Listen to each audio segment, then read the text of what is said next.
Hello, and welcome back to another episode of Critical Reactions with your host, Bryan. We're going to continue on with this week's theme of Gotta Go Slow, looking at songs whose BPM or tempo is less than 100. Today we're looking at a group called Conan, or Conan, possibly, with the track Thunderhoof. Let's see what they're bringing to the table today.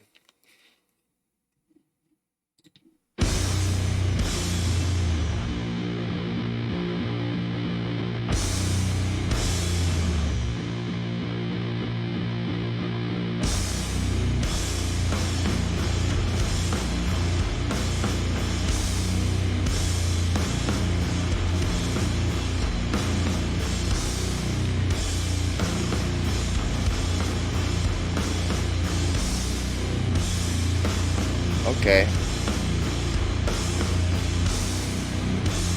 Yeah, so we're at about a 90 BPM here. And I feel like we drag there because we're actually hitting on the and of 3, which gives us a beat and a half to hang on to that idea rather than a single beat. It feels like it's really lingering.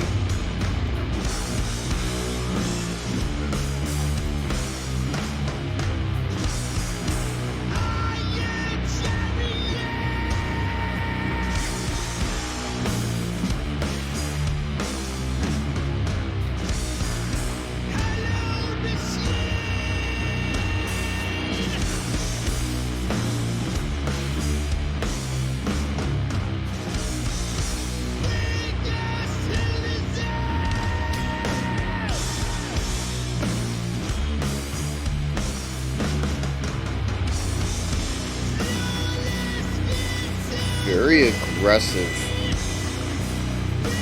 Between the yelling and just this really low rumble presented to us.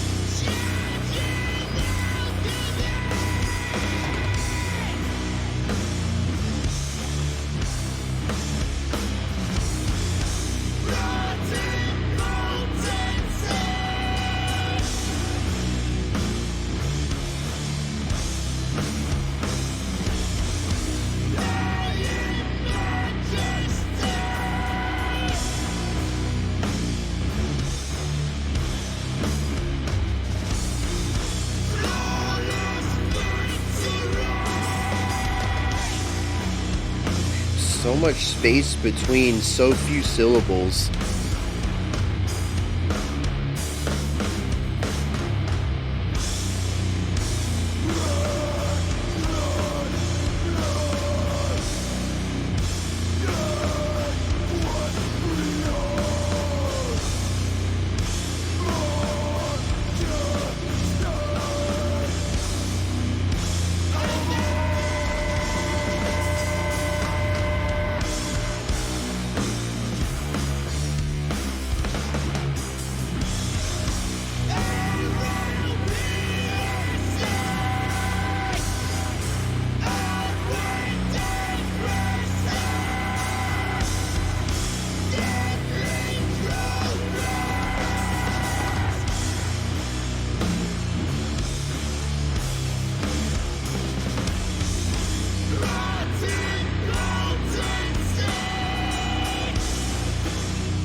Really working within these two riffs, these two sections.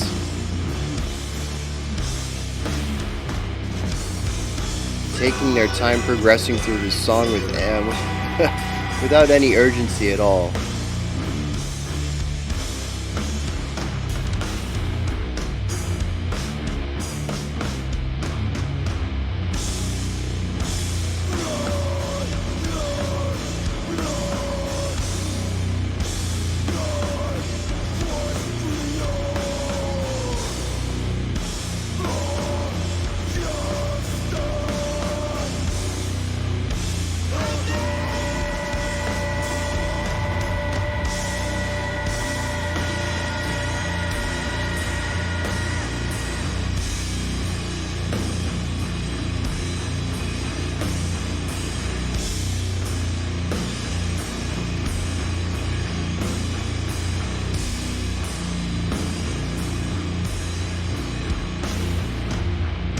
just so much distortion and destruction put on the timbre of these instruments really overshadows so much about the core timbre. And goes for just like this super gritty tone. Very wide, very large.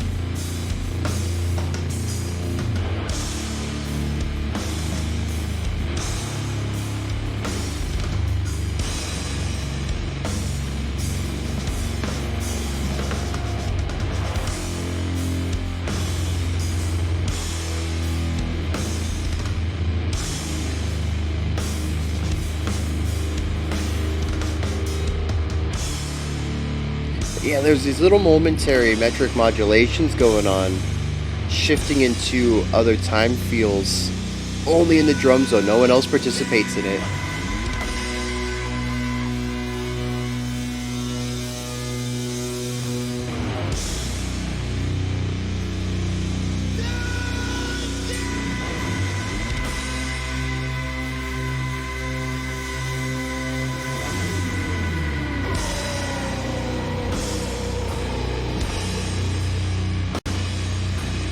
Oh, where are we now?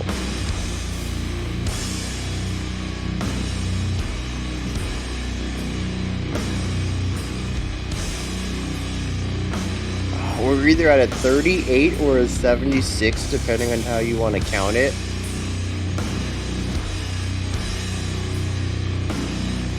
Actually, I'm gonna say 76 because of the cymbal work.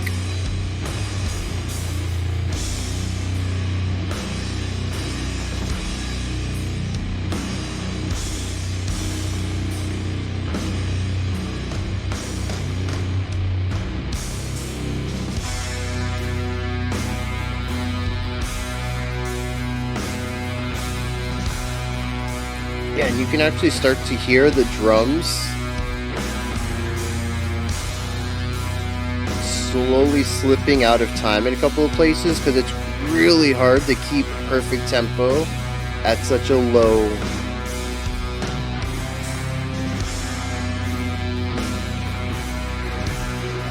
tempo. But also they're purposefully shifting into like these,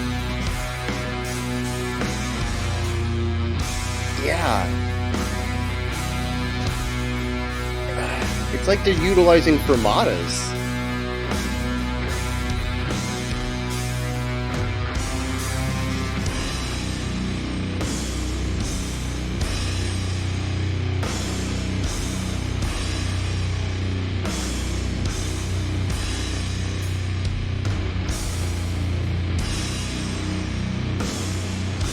And you know, only utilizing the bass edge of the guitars, maybe even playing up the bass and EQ on them.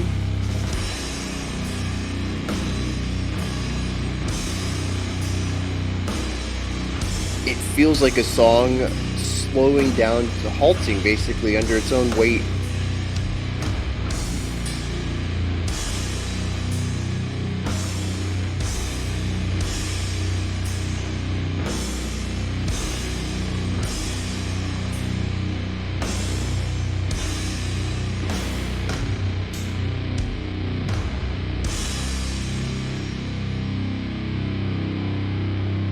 So we were actually in the middle of a Ritardando right there.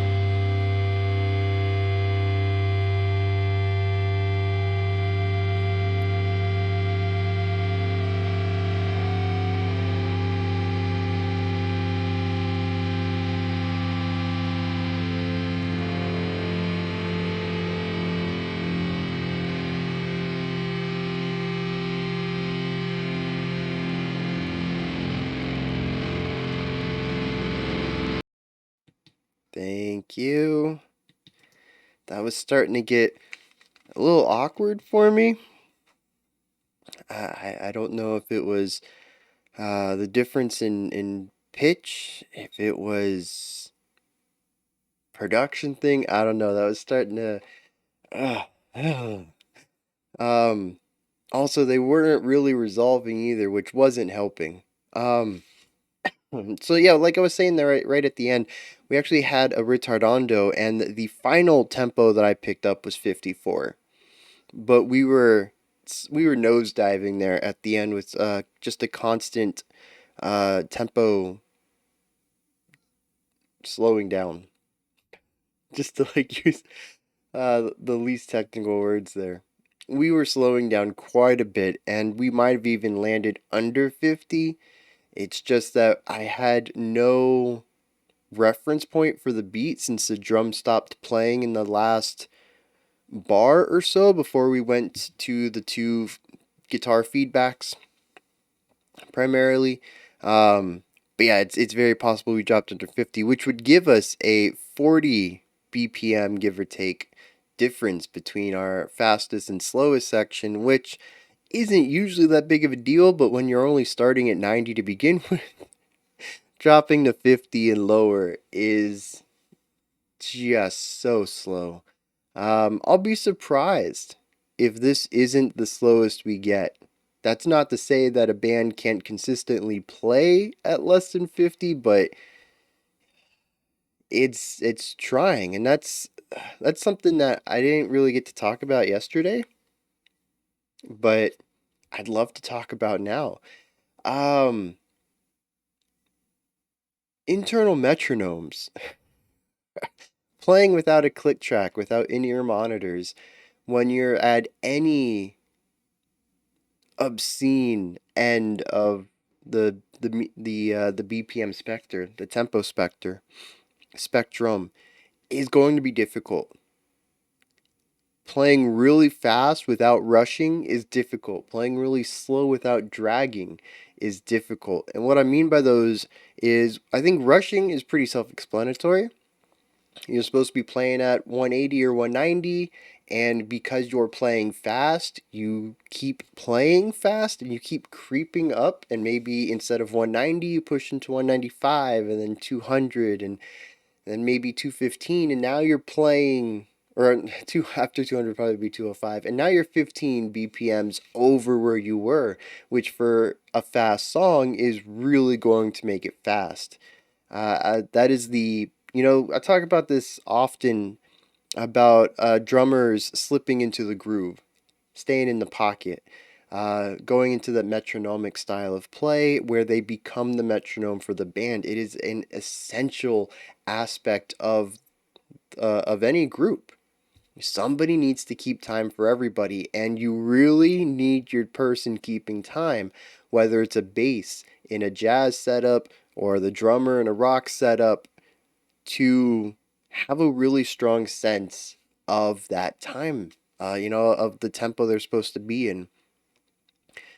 Because it is kind of easy to slip into rushing when you're faster. And when you're playing slow, it's very easy to drag. In which case you're supposed to be playing at 50 and you're actually playing at 45, or you're playing at 40.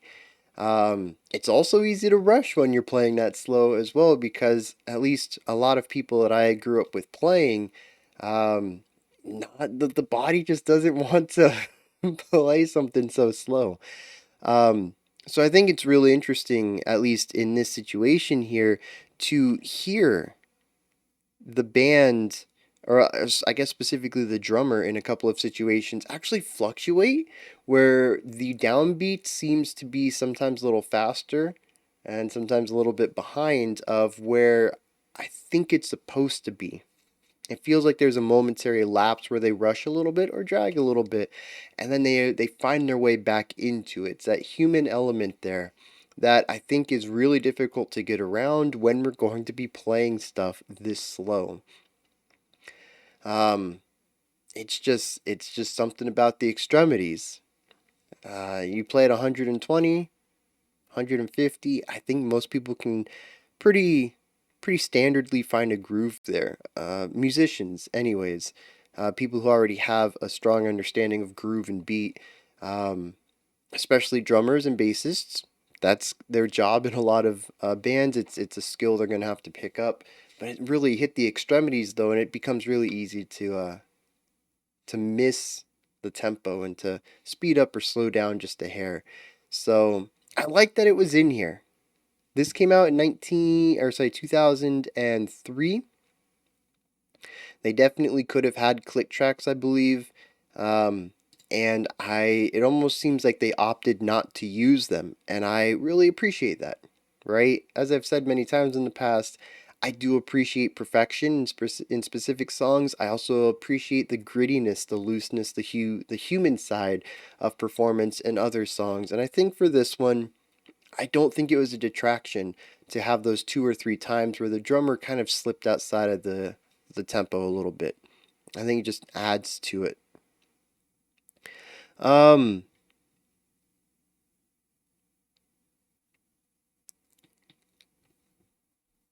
so this song is a lot of a little bit. It kind of bounces between two ideas primarily. We have our A B that we have at the beginning. I don't know how many times we did this. We have our verse, which is that suspended idea. I don't remember what happened in the first few beats, but the and of three, we hold a note out and we hold it across the rest of three and all of four until we land back on one.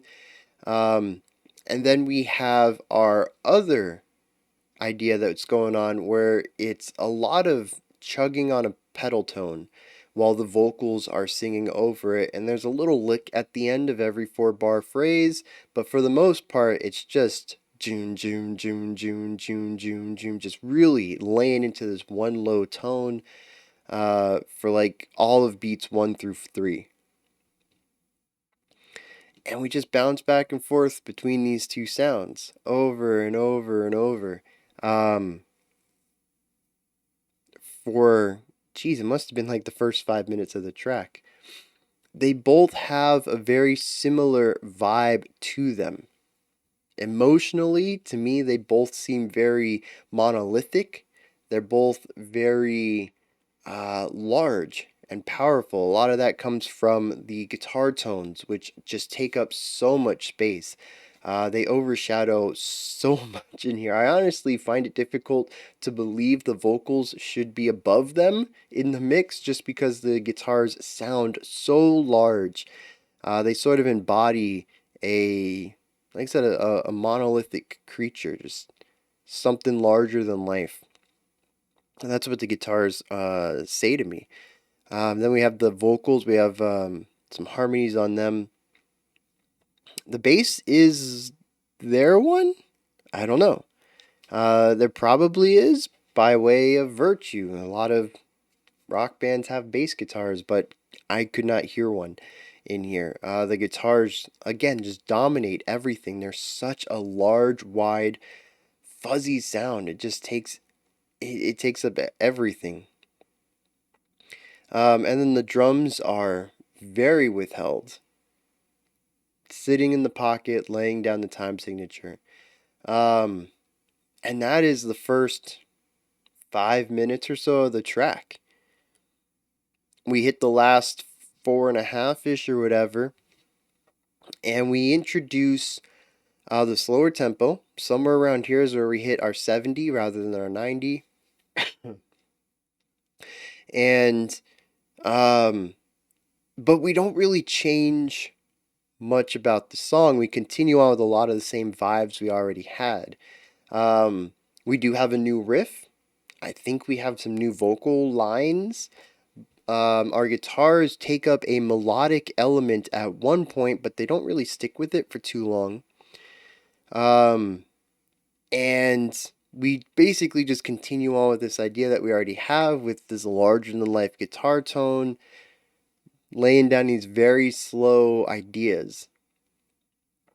And that pretty much leads us out of the track until we have our really fun fermata section. Ah, yeah, I'm glad I remember this. So a fermata is a temporary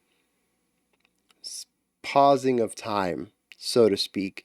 Um, you can put it over a note, you can put it over a beat, it affects the whole band, and it basically says this beat is longer than one beat. That's it. In traditional orchestral settings or classical musical settings, when you have a conductor, they will hold out the note and tell everyone it's time to move on. They get to conduct how long the fermata lasts. There is no designation to how long the fermata lasts. There is, as far as I know, no notation that says this beat is 2 beats long or 1.5 beats long. It's just the picture of the fermata notation, and it's up to the leader of the group, the director, whoever, to designate how long that fermata is. You could technically hold it indefinitely and it would still be correct. But that's what we were hearing here. At the end of those phrases, when they would hold the note out and it would seem like it goes over, is just very different from our idea at the beginning that I was talking about, that suspended note that we start on the end of 3 and hold over for a beat and a half until we get to the downbeat of the next bar where we start the phrase over again. That has the same feeling, but is in time with everything. We actually don't mess with time at all. You can count it out and 1, 2, 3, 4, 1, 2, and it just fits within that. The fermata here achieves the same idea by actually stretching a moment of the song out. So it'd be 1, 2, 3, 4, 1, 2, 3, 4, 1, 2, and the 4s actually has extra weight to it. Fermatas are not something that I feel like we see too often in metal or even rock. It's very much a classical, classical technique that I've seen in composition. Um, it just never really got carried over to metal, so it's really interesting to hear it here in what I think is doom metal. Um, I don't know what this is. It's definitely slow, and doom is the first thing I think of with that. Um, but yeah, it's really neat to see that, and I don't know if they had that in mind. Maybe it just sounded cool, so that's how they play it, and they've never really notated it. But yeah, I mean, maybe they also notate it with extra space there. Maybe that's a 5 bar phrase. Maybe they moved to 5/4 in their head.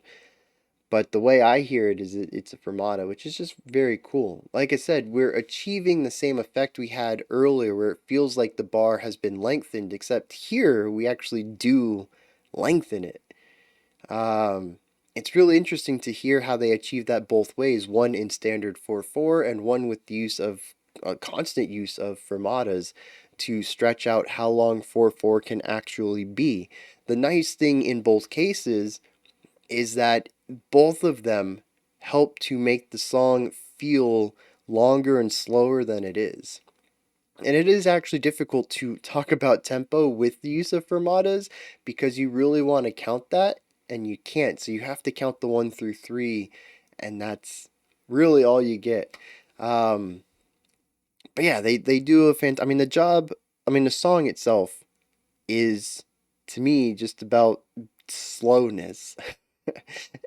So having a fermata in there is definitely a way to achieve more temporal distortion.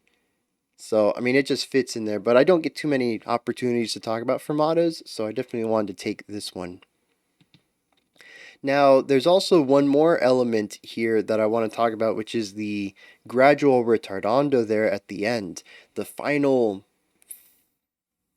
I was going to say 5 minutes. I don't know what I'm talking about. The final, like, 50 seconds of the track felt to me, see, this is where things get tricky because one, we've already talked about how there is slight modulation in the drumming. There are occasions where the drummer gets out of time and slows down or speeds up just a hair. So we already have unreliability in always listening to what the drums are doing to give us our tempo. But we also have fermatas, which also mess up tempo readings because it changes the length of a beat. So we've already have two moments in here within the last minute and a half, that tell us we can't always look towards the drums for our tempo. In fact, we can't really look towards anything for our tempo, because at any time the beat itself can be stretched or modified by human error. Um, so when the song begins to slow down here, I don't really pick up on it because I'm already error correcting, if that makes sense. While I'm listening to it, I'm disregarding little bits of um, tempo modulation because they might not be accurate. I need more information. Just because it feels like it's slowed down now doesn't mean we've actually slowed down. It could be a momentary change and we're going to go back. So when the song starts to slow down for real, I honestly kind of discard it for a little bit. And I think the song actually began slowing down before I picked up on the fact we were in this ritardando, which is just it's a fancy music term for slow down. It's the opposite of accelerando, which accelerate, speed up. um, it's gradual, it's over time. What's interesting here is that we have a ritardando that goes across multiple bars. We spend, geez, must be like 5, 6, 7 bars slowing the tempo down from that 78 we were at down to, what did I say, 54. So pulling another 20 BPM shift, except this time, unlike the last time, which was immediate, this one's gradual over time. And like I said, the 54 might even be the higher point of the low point. It could be lower than that. I just had no way of gauging an actual tempo because we stopped having notes. We just started holding stuff out. But yeah, gradual ritardando at the end, which is just impressive.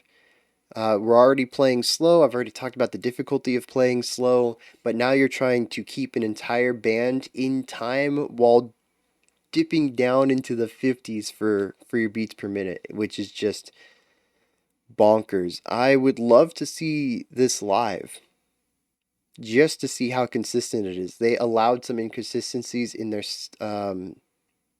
what is this called? The studio version. So, they're not afraid to have some of the human element in it, but I'm curious just how tight their live performance would be, especially those final 30 seconds. Very little melody in here. We did have a couple of vocal harmonies, and we had one moment of guitar harmony with a little bit of melodic writing to it. And then our ending, which was just feedback.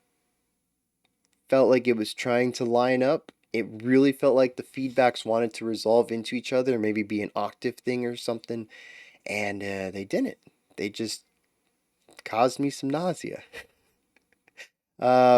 So yeah, there's definitely a lack of resolution here at the end. We end on just noise that wants to resolve to something but can't or doesn't. And that's what the song says to me as a whole. It is this hulking, lumbering weight that compresses upon itself and continues to be a burden until it halts the entire track. I don't know what our lyrics are going to be talking about, but that's the picture I got here. It could be stress. It could be, we could have a bit of a supernatural thing. We could have uh, just a metaphor, even. The weight that expectations can have on someone, right? There's so many things, and I can't even go off of Thunderhoof because that means nothing to me. That is just that sounds like the name you would give a horse in a fantasy film, like Shadowfax and Thunderhoof. um, so yeah, I mean, this really could be a metaphor for anything that's is too large and succumbs under its own weight, which is just what the story tells me. So with that said, let's dive into some lyrics. once again, man, just like yesterday, not a lot. How do we have such lengthy songs with so much space for words and just not put any words in them? Makes my job a little easier, though. Let's dive into this. We have I Am Champion, Hallowed Machine, Bring Us to the Zone. I Am Champion, Hallowed Machine. Flawless victory, ridden endlessly, charging alchemy, rotten potency, dying majesty, flawless victory.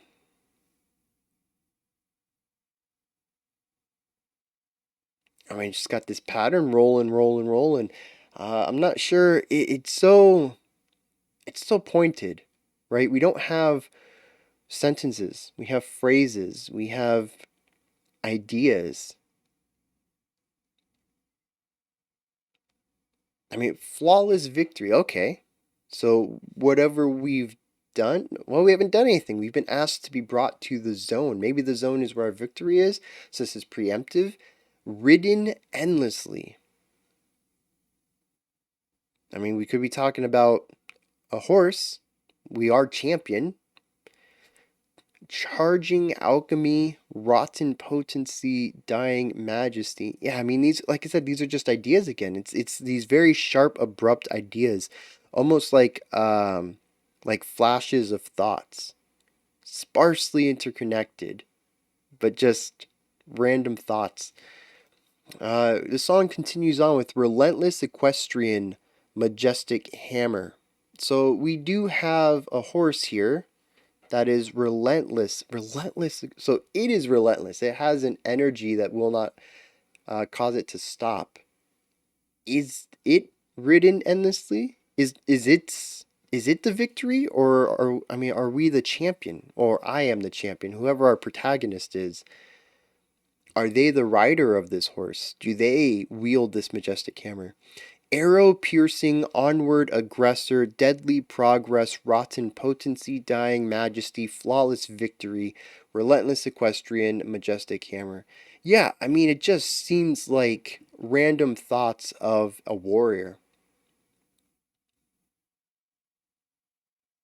Everything on their mind is single tasked. It's all about combat and winning, which that single-minded focus really leans into this single emotional landscape that we have, and just the one foot after another idea that we have in the music, which I'm just going to borrow from yesterday's analysis. I didn't bring it up here, but I think it fits with this. The fact that the song doesn't change, it's slow, it's dragging, but it's always progressing. It never halts, never stops. The next beat or the next accented hit always comes. So yeah, the thoughts of a warrior. I don't know. Those are my thoughts on Conan's Thunderhoof. This is where you guys come in. Hit me up in the comments. Let me know if you enjoyed this or not. Anything that stood out to you or anything you'd like to add on or correct me on, let me know. Above the comment section is a description box, and in there is a link for Linktree. Takes you to this menu right here, which has links for everything related to the channel. You can pick up some merch, follow me on Twitter, join the Discord community, support the channel through Patreon, submit your own special selections, and so much more. Go ahead and check it out. Above that, if you could like, subscribe, and ring the bell, I greatly appreciate all three of those. All right, that wraps it up for this one. We have a special selection coming up next. Otherwise, I'll be back tomorrow, 5 p.m. Eastern Standard Time, 9 p.m. UTC, as usual. We're going to continue on with Gotta Go Slow and have another special selection. Until next time, remember to be critical, not cynical, of the music you listen to, and have a fantastic morning, afternoon, or evening whenever you choose to watch my videos.